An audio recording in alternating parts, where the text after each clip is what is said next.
రామాలయ నిర్మాణం పురుద ప్రతిష్ట బాలరాముని ప్రతిష్ట ఏదైతే ఉన్నదో రేపు చేస్తూ ఉన్నారో ఈరోజు దానికి సంబంధించిన శోభాయాత్ర వేములవాడలో చాలా బ్రహ్మాండంగా జరిగింది.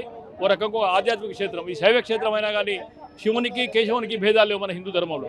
మరి హిందూ ధర్మం కోసం అనేక మంది 4000 మంది అమరులయ్యారు. వాళ్ళకు నిజంగా కూడా మనం రేపు నివారణ అర్పించాలి. మనందరం కూడా రేపు జరిగే పునఃప్రతిష్ఠ అందరం కూడా విధిగా చిన్న పెద్ద లేకుండా తారతమ్యాలు లేకుండా పేద ధనిక తారతమ్యాలు లేకుండా పాల్గొందాం. 4000 మంది అసలు బాసిర్రు ఆ రామాలయ నిర్మాణం కోసం. అది ఏదైతున్నదో నిజంగా కూడా గౌరవకరంగా భావిస్తూ ఉన్నాం.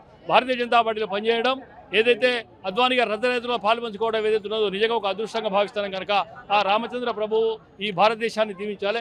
మనందరినీ కూడా దీవించడానికి కోరుతా ఉన్నాం. భారత్ మాతాకి జై, జై శ్రీరామ్.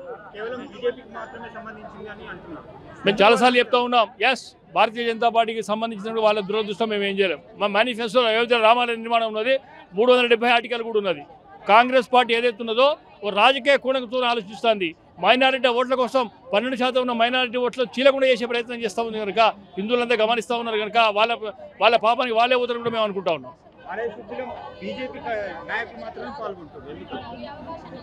అధికారంలో ఉన్న పార్టీ బీజేపీ, ప్రధాని హోదాలో నరేంద్ర మోడీ గారు పాల్గొంటారు. అక్కడ ఉత్తరప్రదేశ్ ముఖ్యమంత్రి పాల్గొంటారు. అది ట్రస్ట్ ఎవరికైతే ఇన్విటేషన్ ఇస్తున్నదో కాంగ్రెస్ పార్టీ వాళ్ళందరూ కూడా ఇన్విటేషన్ చేసింది. అక్కడ ట్రస్ట్ వాళ్ళు రానని చెప్తా ఉన్నారు. ఏ రకమైన సమంజసం ఒకసారి ఆలోచించాలి. అది రామాలయం నిర్మాణం భారతీయ జనతా పార్టీ చేసింది కాదు, ట్రస్ట్ చేసింది. కోట్లాది మంది హిందువులు 10 రూపాయలు, 50 రూపాయలు, 100 రూపాయలు, ₹1,00,000 ఇచ్చిన తర్వాత నిర్మాణం చేసింది. మరి దాంట్లో కూడా ట్రస్ట్ చెప్తా ఉన్నది 3,000 కోట్ల రూపాయలు మిగిలిస్తున్నామని చెప్తా ఉన్నారు. అది కూడా అన్ని ట్రస్టులకు, వితరణకు, స్కూల్ పిల్లలకు అన్నిటి కూడా చేసే ప్రయత్నం చేస్తూ ఉన్నారు కనుక కాంగ్రెస్ పార్టీ మొట్టమొదటి కూడా హిందూ ధర్మానికి వ్యతిరేకంగా పనిచేస్తూ ఉంది. అదే దాన్ని మళ్ళీ ఇప్పుడు వినిపిస్తూ ఉంది కదా, దానికి ఆశ్చర్యపడే అవసరం ఏం లేదు. అయోధ్య ప్రధాన పూజారి కూడా నరేంద్ర మోదీ గారు ప్రాణ ప్రతిష్ఠ చేస్తే తప్పు లేదని వారు స్వయంగా పేర్కొన్నారు. అయినా కానీ కాంగ్రెస్ పార్టీ దాన్ని తప్పు పడుతుంది. ఎట్లా తీసుకుంటారు? ఇప్పుడు సోనియా గాంధీకి అధికారం లేదు. ఛత్తీస్గఢ్లో సెక్రటరీ ఎట్లా ప్రారంభిస్తుందండి? ఏ అధికారంతో చేస్తుంది? ఆమె ఏంది ప్రైమ్ మినిస్టరా? ఒక యూపీఏకి ప్రెసిడెంట్ ఆమె. మరి అప్పుడు లేని తప్పులని ఇప్పుడు కనిపిస్తూ ఉన్నాయి. ముఖ్యమంత్రి హోదాలో ఖచ్చితంగా కూడా యోగి గారు పోతారు, ప్రధానమంత్రి గారు పోతారు. ఆ ట్రస్ట్ ఎవరు ఆహ్వానిస్తే వాళ్ళు పోతారు. నరేంద్ర మోడీ గారు భారతీయ జనతా పార్టీ నాయకులు లెక్క వదిలేరు. ఈ భారతదేశ ప్రధానమంత్రిగా పోతూ ఉంటారు. ప్రధానమంత్రిని అగౌరవపరిచే విధానం ఆ కాంగ్రెస్ పార్టీకి ఉంది. ధర్మాన్ని అగౌరవపరిచే విధానం కాంగ్రెస్ పార్టీకి ఉన్నది. మహంతులను, సాధులను అగౌరవపరిచే విధానం కాంగ్రెస్ పార్టీ బ్లడ్లోనే ఉంది. ఆ కాంగ్రెస్ పార్టీ అసలు హిందూ ధర్మానికి వ్యతిరేకంగా పనిచేస్తూ ఉంది కనుక ప్రజలందరూ కూడా దీన్ని గమనిస్తూ ఉన్నారు. ఈరోజు ఒక కొరట్ల బస్టాండ్ నుంచి స్టార్ట్ అయినటువంటి శ్రీరామ దేవాలయ నిర్మాణానికి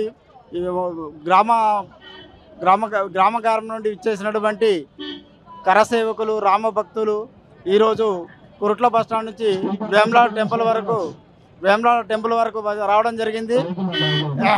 550 సంవత్సరాల క్రితం ఉన్న రామాలయాన్ని కూల్చివేసి ఇప్పుడు నిర్మాణం జరుగుతున్న శుభ సందర్భంగా మేము అందరం ర్యాలీగా రావడం జరిగింది.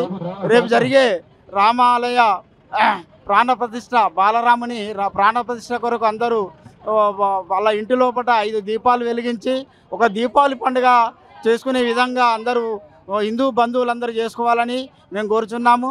ఈ పుణ్యం మన యొక్క ఈ జీవితానికి మన ఎన్నో జన్మల పుణ్యఫలం కానీ ఈ ఫలంగా భావించాలి.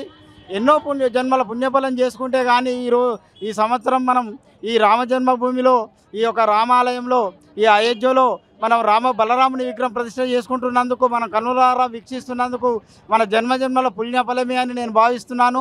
ప్రతి ఒక్క హిందువుగా పుట్టి ఈ యొక్క కార్యక్రమానికి ఇచ్చేసి అందరూ శుభాకాంక్షలు తెలియజేసి అందరూ రాముని కృపకు పాత్రలు కావాలని కోరుచున్నాను.